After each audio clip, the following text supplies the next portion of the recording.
Hélas, je dois avouer que les compos ne viennent pas de moi. Les compos partent souvent, en tout cas, d'idées des trois autres. Après, chacun amène sa patte en répète, c'est-à-dire que nous, les compos n'arrivent pas toutes prêtes. On fait tourner les morceaux, on cherche ensemble des idées, les structures peuvent bouger, enfin tout peut bouger, les thèmes. Mais bon, c'est vrai que je suis pas souvent à la base des morceaux. Ça nous arrive aussi, on est en balance en concert, on se fait des tournes et ça nous plaît, on enregistre ça vite fait, ça peut être la base de départ d'une nouvelle compo.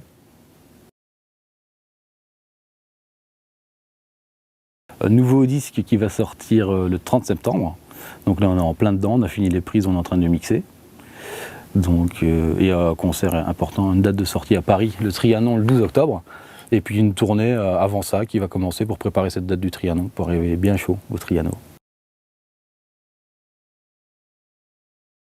Nous on fait ce qu'on a envie de faire. D'ailleurs c'est pour ça qu'on est redevenu complètement producteur de tout. Et des disques, il n'y a plus personne, c'est nous qui décidons tout. On est coprod de la tournée, on veut avoir notre mot à dire sur tout et faire ce qu'on a envie de faire avec qui on veut.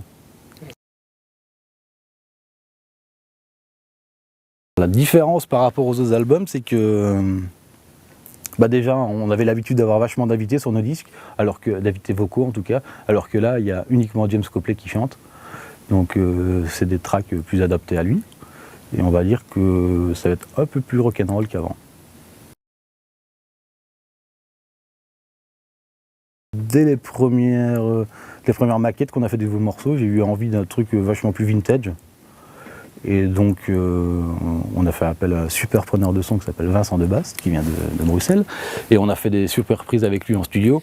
Et ouais, au niveau du son de batterie, c'est vachement plus vintage que ce qu'on a pu faire avant. Ouais. Le choix du matériel qui me fait vraiment jouer différemment. Je sais que quand je me retrouve sur une vieille batterie, je sais pas comment t'expliquer ça, mais j'ai pas les mêmes sensations, du coup j'ai pas envie de jouer la même chose. Et je sais pas, j'ai envie de plus de vélocité, je joue différemment. C'est monstrueux.